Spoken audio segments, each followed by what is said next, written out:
Welcome to the Great Detectives of Old Time Radio. From Boise, Idaho, this is your host, Adam Graham. If you have a comment, email it to me, box13@greatdetectives.net. Become one of our friends on Facebook, facebook.com/radio detectives. And I haven't mentioned this in a while, but I do encourage you to fill out our listener survey, survey.greatdetectives.net. Even if you've filled out the survey in the past, we're using a new survey company required by the Blueberry Network, which has provided some of the past advertising accounts. So it definitely would help to fill it out so they get an accurate picture of who our audience is. Go to survey.greatdetectives.net. Thank you so much for your support. And this episode of Barrie Craig, Confidential Investigator, is brought to you by the fantastic support of our listeners. Thank you so much for all your financial support over the years. And the title of today's episode is Motive for Murder. And it's interesting to note that up until last week, the Barrie Craig episodes have been a month or so ahead of the Johnny Dollar episodes we've been playing. However, last week's Johnny Dollar was from July, and Barrie Craig from February. So now Johnny Dollar is occurring ahead of Barrie Craig, but that won't last long. Anyway, here now is Motive for Murder. William Gargan stars as Barrie Craig, Confidential Investigator.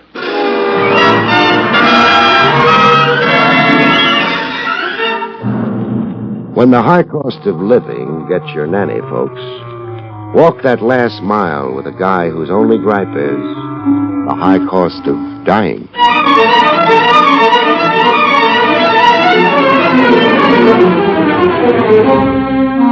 The National Broadcasting Company presents William Gargan in another transcribed drama of mystery and adventure with America's #1 detective, Barrie Craig, Confidential Investigator.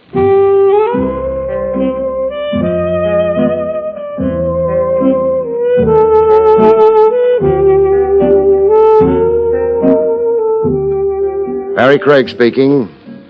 Over the hot stove, winters, while lubricating your tonsils with a hot toddy and wondering how long to spring, freelance operatives pass the time exactly the way barbers, ball players, and bookies pass the time. They talk shop. The toughest case you ever worked, the arch criminals you've met, and the pat alibis you've ripped to shreds. Men will be kids, and you pin a medal on yourself. The medal I always cop off comes when the bragging gets around to the most dough, the most loot at stake in a case. My topper is a modest $40 million. I got the case in the back row of a 40-cent movie house over on 3rd Avenue. A Miss Briggs came looking for me, with an usher behind her throwing a spotlight on me with his flash. Mr. Craig. A tall lady in stiff corsets who looked like somebody's loyal girl Friday paging me. Mr. Craig. Sit down and enjoy a movie, Miss, Briggs. Miss Briggs. I can't stay, thank you. You are Mr. Craig. Red top, handsome though rugged, the outdoor look. Am I describing myself or flattering myself? You're describing yourself, yes. Then I'm Barrie Craig, and that's for sure. Have some popcorn. I must talk to you, but please not here. In the lounge. Gregory Peck will be awfully mad if I walk out on him. Please, Mr. Craig, people are staring. How did you corner me like this? Jake, your elevator man. He said you were always here in the back row, taking your afternoon nap when you weren't busy. Jake, huh? Snake in my bosom. Remind me not to confide in him so much.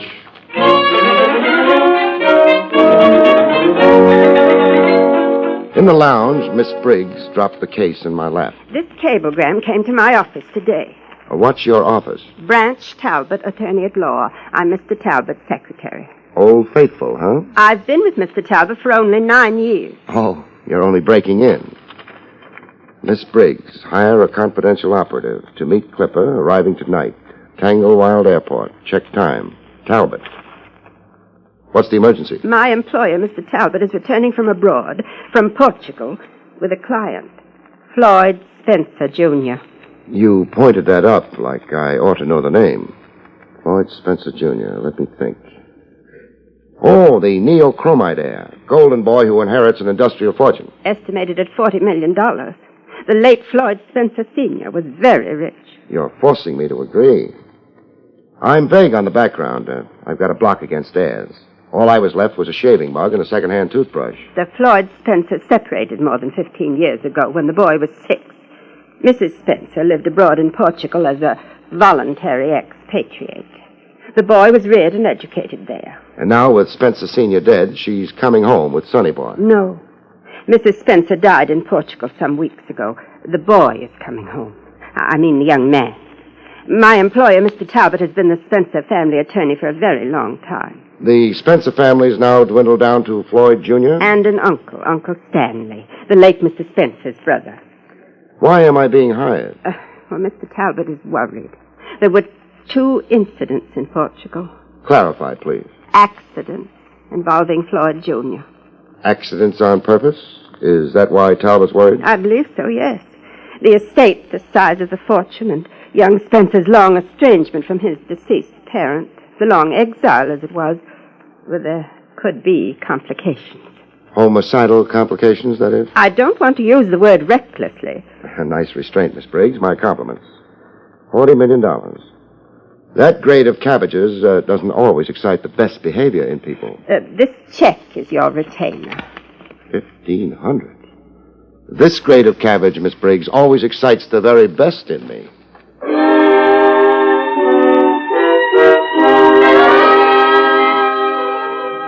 A fog lay over the Tanglewild airport like blotches of green and gray paint hanging midair. I waited on the edge of the landing field, close as I could get without risking sudden decapitation. And then when the Sky Giant sat down to unload, I changed stations and got close to the passenger walk, looking to identify Talbot from a picture Miss Briggs had equipped me with. Talbot simplified everything by identifying me. Mr. Craig? On the job with a bright and shining face. I can barely see it in this miserable fog. Where's Spencer Jr.? He's right behind me.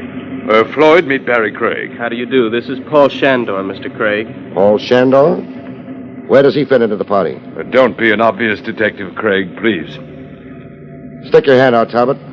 What for? 1,500, your retainer. You're getting it back. But I don't want it back. If I'm responsible for the safety of Junior here, I want to know who's who in the party and why. Well, Paul Shandor is my traveling companion and friend, Mr. Craig. That answers my question. Now, introduce me all over. Paul Shandor, Mr. Craig. I'm happy to meet you, Mr. Craig. No offense intended, Paul. I was just being thorough. Oh, I understand, of course. You are Floyd's protector. And I worry about it. Golden Boy here stacks as high as the national debt. We'll wait right here until everybody's off the field and gone. After that, we'll leave through a route I've mapped out. Craig, are these precautions, admirable as they are? It's why you hired me, Talbot. So let's not be impatient, huh?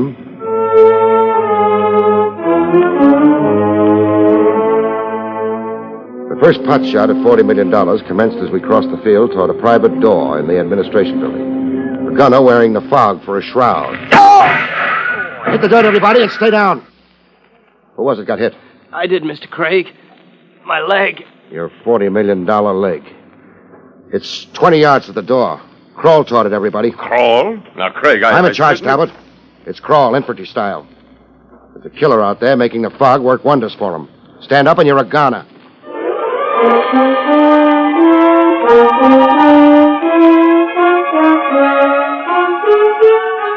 In the administration building, Spencer Jr. got his leg wound cleaned and cauterized and a shot of penicillin to keep bacteria from getting ideas. It's only a superficial flesh wound, the doctor says. Thank the fog for that. And the fog saved Floyd's life, yes, but it also enabled the assassin's escape. If he's escaped. If he... Well, I don't understand. Walk with me, Talbot. I'd mapped out a route, they said. A plan, remember? Yes? An empty field. Then through a private door. Just our party. Once in that door, 2 airport cops were to fall in with us. Stay with us until we climbed into a waiting limousine. That's well enough conceived. If only the assassin hadn't chosen the field itself for an ambuscade. He wasn't always there. He got on the field after the clipper landed and emptied. I don't follow. Oh, in here. I had the big searchlights play over the field before we started across to the administration door. Yes, there were searchlights for a moment. Then 2 blinks, stop, 1 blink, to signal me everything was okay before our party started to cross. Our gunner sneaked onto the field through the same door we were heading toward. But why through the same door? Because he had to, for timing and target range.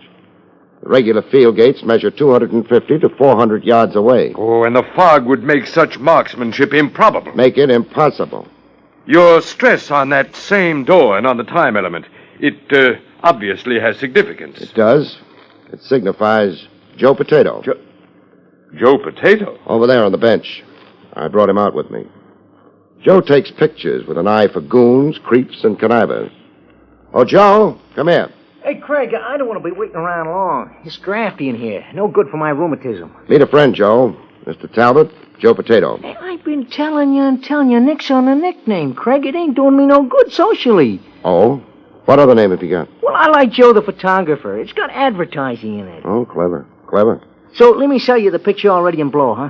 You got it developed? I told you the box I work is automatic. It's got its own developer built in the back. Now, here's the picture. Now, give me what you promised me. Here you are. 20. Oh, I'm rooked in this deal. Freezing out here for hours for a lousy 20 I'll be spending on radio diathermy. This picture, Craig, may I see it? Sure. You believe this fellow to be the assassin? Tell Talbot, Joe. Only one guy went out that private door. And that picture's him.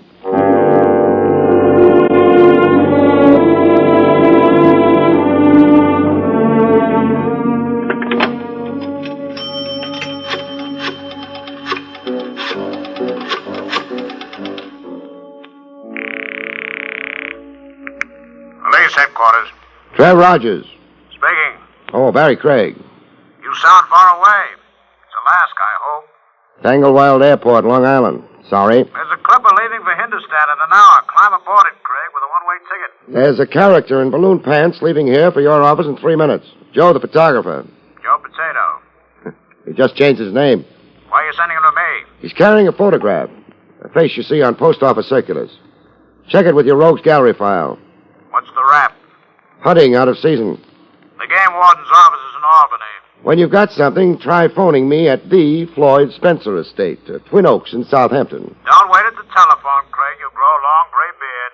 So be a traitor to your police oath. What's one more killer on the loose? Kill it. Craig, I insist. Goodbye now. Craig!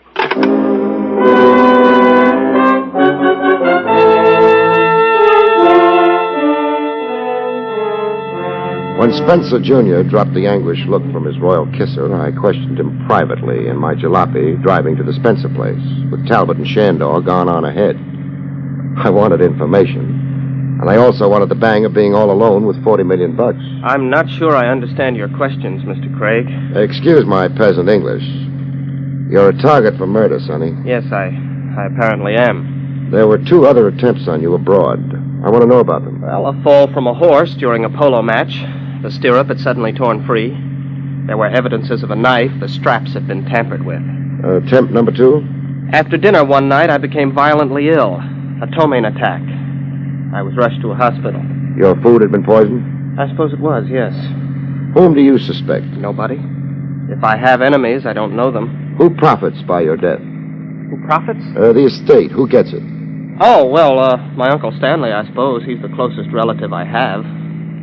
Is there any other information you think I should have? I don't want to attach importance to something possibly imaginative or a pure coincidence. Let me interpret it. You tell it. Well, for weeks, in Lisbon, in Cairo, and later again in Lisbon, I had the feeling I was being followed and watched. I'd turn unexpectedly and see a person somewhere in the background. Always the same person. Describe this person. A bland face, like an Oriental's is bland. A man of dainty size, simply clothed, and wearing a fez. A fez? Yes, a bright red fez. Where did you see him last? I dislike saying this positively. Then say it negatively, only say it. I'm not sure, but that he wasn't on the clipper coming across. There was such a person, a face reminiscent of the man I've described, only... Only? Well, he wasn't wearing the fez. Missing those ditches is like hedge hopping. You see what I see up ahead? A barrier across the road. A pole between 2 wooden horses, and not a lantern or flare to mark it. Oh, there's a sign tacked on it. Can you make out what it says? Detour, road repairs ahead. The arrow points left with a detour left. Yeah.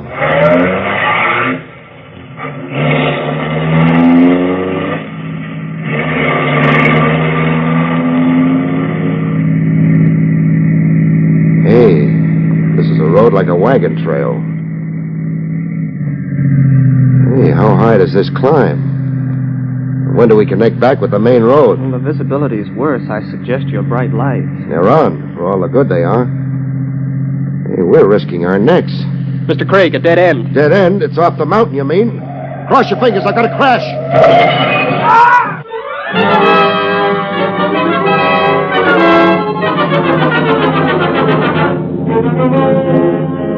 I came out of the concussion worrying about a tooth on the lower gum. Pushed my tongue against it, and it swung like an old-time saloon door. Damages to the car look minor. Dented grille. The hood with folds like corrugated cardboard. I stood beside the car, breathing in deep, fueling my lungs, before I remembered to worry about Spencer Jr. The kid lay unconscious on the front seat where he'd been riding beside me. Quiet, with his eyes wide open, like a guy stunned into a trance. A normal enough reaction to a car burrowing itself into a cliffside. Chafe his wrists to get the blood circulating, and he'd come to as good as new. Spencer. Spencer. Only thing, Spencer Jr. wasn't coming to, ever. I was rubbing the wrists and patting the cheeks of a dead man.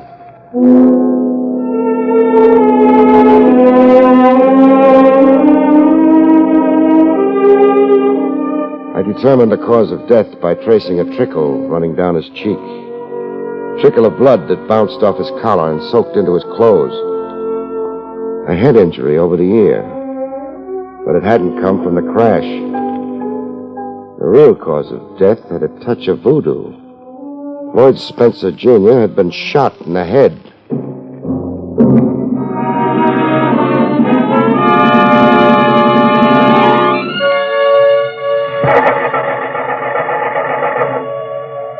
I tried starting the car without any luck. My jalopy would need towing. That is, if a tow car would dare up the old wagon road.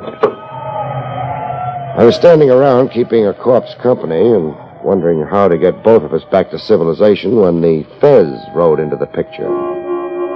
A car tooting its horn and shimmering its lights up the old wagon road toward me.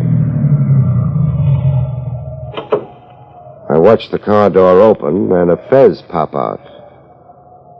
A bland face like an Oriental's, a man of dainty size, just as Spencer Jr. had described him. Your car is disabled? Your eyesight's better than that. It crashed. Yes, now I see. And your companion, where is he? Dead on the front seat. Dead? From so small a collision? Dead from a bullet in his brain. So? Who are you? Marcel Surac. How did you come to be tagging up here? In pursuit of you, of course. What detained you? I've been admiring the landscape up here 15 minutes at least. I lost contact with you on the detour. The phony detour, the way I figure it now. Somebody rigged that detour to send me up a mountain that spiraled to a dead end. Yes. The detour was, how do you say, manufactured. I examined it. I didn't. I still want to know how you've caught up with my party way up here. Your tire tracks. In the pitch dark with headlights swallowed up in mists? I am very expert in scientific pursuit. Yeah, I heard. Cairo, Lisbon. And on the Clipper without your Fez. You stayed closer to the late Spencer Jr. than his skin. Why? For the present, I do not care to divulge. Change your mind, mister. The kid was murdered while we both lay unconscious after that crash. Someone waited up here for a free shot at the kid if I miraculously kept the car from going over the cliff. He was in my care and I flopped. I fell for the detour gag. Now talk or I'll tear you apart. It is so very foolish. Force will not succeed. It won't, huh? Let's see if you're right. You are so very foolish. No! Force will not succeed, I am pleased to remind you. That fancy flip that sent me sailing. What's the trick? Jiu-jitsu. I am the finest exponent of jiu-jitsu in the world. Oh, let's have another go at it. No, this time I will shoot you. A gun, huh? You are under arrest, Mr. Craig. Come again? I am a confidential investigator. You're a confidential investigator? Licensed by the governments of Egypt and Portugal. In my pocket, I have credentials and a letter of introduction to your authorities. What's the charge against me? Murder. I am sure that you have murdered the young man Floyd Spencer Jr. Please to enter my car. Sure. In a minute. Please, now. I gotta tie my shoelace.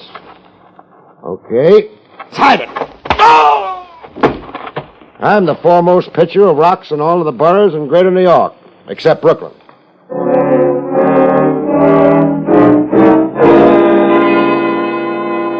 After frisking Surak and studying a flock of papers he kept in what looked like a diplomat's wallet, I turned him over to the New York police, credentials and all. It's an official case now, Craig, of public concern, too big for you to dominate. What's your verdict on Marcel Surak? He is what he says, a confidential investigator. Detailed by whom? The authorities in Lisbon. I've checked by transoceanic telephone. Those 2 attempts on the Spencer heir were an embarrassment to Portuguese officialdom. As an official gesture, they assigned Surak to watch over the boy, protect him, perhaps discover who was plotting against him. How is Surak? In Fullersham Hospital, recovering from a broken head. You really beat him. A reflex reaction. He threw a gun on me. Did you identify that picture Joe the photographer brought you? I did.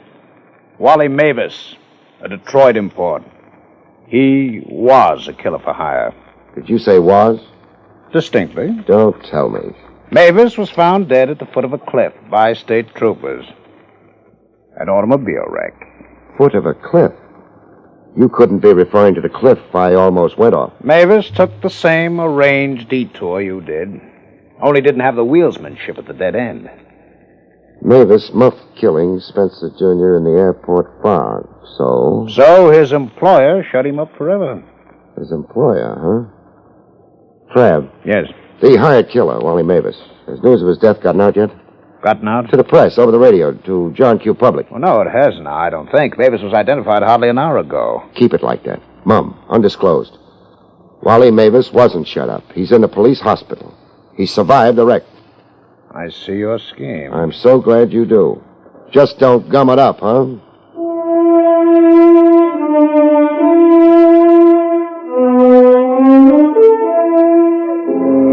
The ancestral home of the Spencers, Twin Oaks, had the usual high stone fences and baying hounds. Inside, at long last, I got to meet Uncle Stanley. Where's my nephew, Mr. Did you tell me your name now? 3 times. Outside the door, at the door, and in the vestibule. Oh, so you did. You're Mr. Howard. Craig. Well, my nephew was coming with you, the lawyer Talbot said. Now, where's my nephew? In the morgue. The morgue, did you say? I said. He's dead. He was murdered. Oh, now was he? Is that all the reaction? Huh? Oh, what did you say now? I said, where's the reaction? You lost a favorite nephew. Favorite? Oh, the boy was no favorite of mine. I noticed. 15 years in that foreign land and coming home now to steal what belongs to me. Where do you say he is now, did you say, huh? Taking in a movie. Where's Talbot and Paul Shandor? Sitting in the library. The boy's no favorite of mine. 15 years in that foreign land, and now he comes home.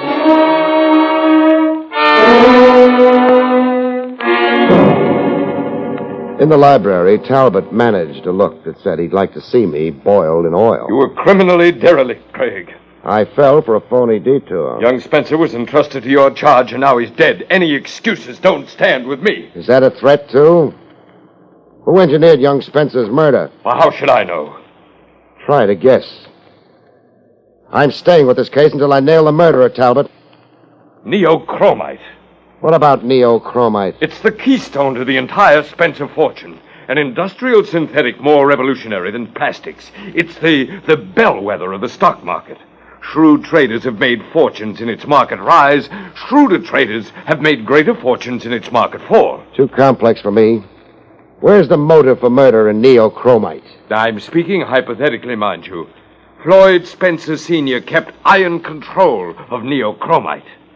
Spencer control was jeopardized when he died. And Spencer control is over with young Spencer's murder. Is that the idea? Neochromite becomes a free-for-all? Yes. There are literally scores of manipulators who can profit by young Spencer's death. Scores of murder suspects. The stakes are beyond imagination. Suppose now we limit our imaginations to Uncle Stanley. Only hypothetically, mind you. What's Uncle's state of mind? Feeble. You've talked to him. How about his state of energy? Energy? To hire a professional killer, then go it alone and rig a phony detour sign. Then hide out on a mountaintop and fire a bullet into his nephew's brain. It takes energy and zip and muscle. Also, some mental coordination. Does old Uncle add up to it? Oh, possibly. He's spry enough, remarkably active, in fact, for his age, and charged with hatred. Hatred? Hatred for the wife and mother who deserted his brother, the late Floyd Spencer Sr. Hatred for the boy come home to usurp a fortune. A nice try, Talbot. Well, what did you say? I said a nice try. Scores of suspects, generally, and a mentally defunct uncle, specifically. A nice try. To make the situation beautifully confused, but it won't work. Just what nonsense is this, Craig? The hired killer. The one knocked off as a precaution because I'd connived a photograph of him. I'm referring to Wally Mavis, brought in from Detroit. He didn't die, Talbot, as scheduled. Therefore? Nice acting. Nice facial control. You'd be an Academy Award bet in pictures if you weren't going to the electric chair. Craig, you lost your mind. I won't stand here and listen to you. Then you lie here. No! Mavis survived the car wreck. He lived to confess who hired him. The last I heard, Mavis talked 28 pages of police evidence. On page 1, he named you. Mavis named me? He spelled your name out big. He swore you hired him to murder Floyd Spencer, Jr.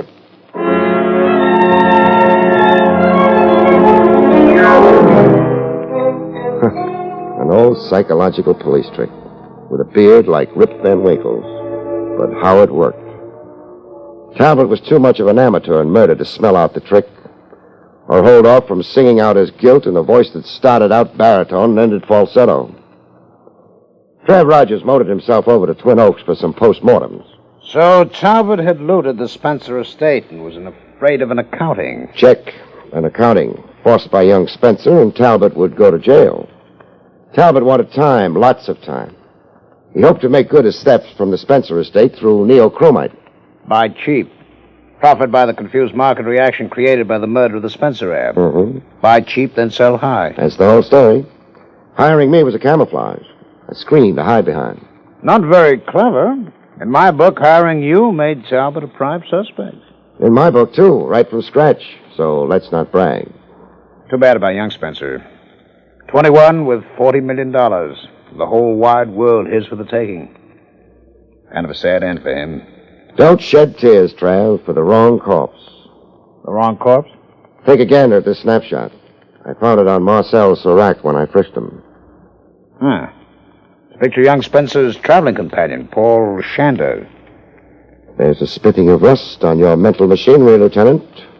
Say, wait a minute. Uh-oh. Paul? Yes, Mr. Craig. Marcel Serac wasn't interested in a Paul Shandor.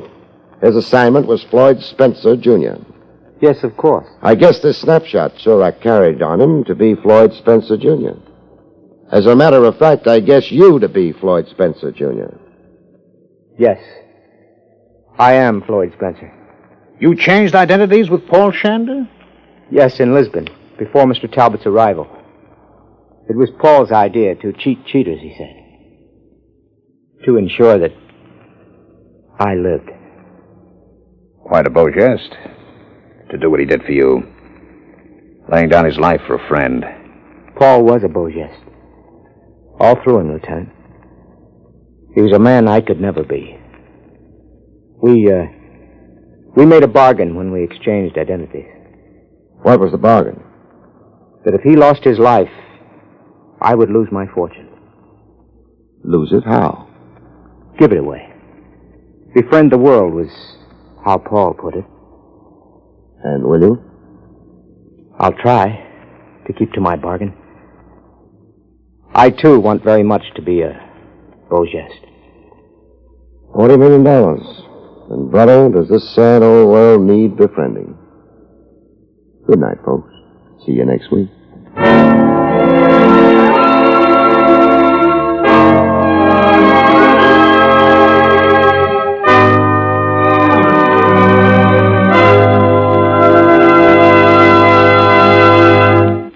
You've been listening to William Gargan in another exciting transcribed mystery drama from the adventures of Barrie Craig, confidential investigator. Tonight's story, Motive for Murder, was written by John Robert. Next week, it's the strange story titled Murder in Mink, about which Barrie Craig has this to say. Next week, I meet a girl who has lost a mink coat, a man who has lost his head, and a corpse which has lost its life. See you next week, folks.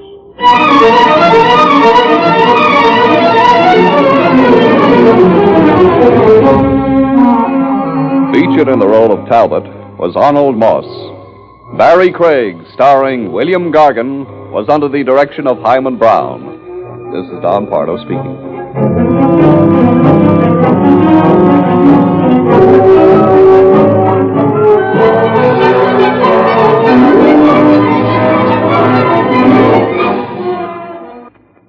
Next, Robert Montgomery presents Something Different in News Analysis on NBC.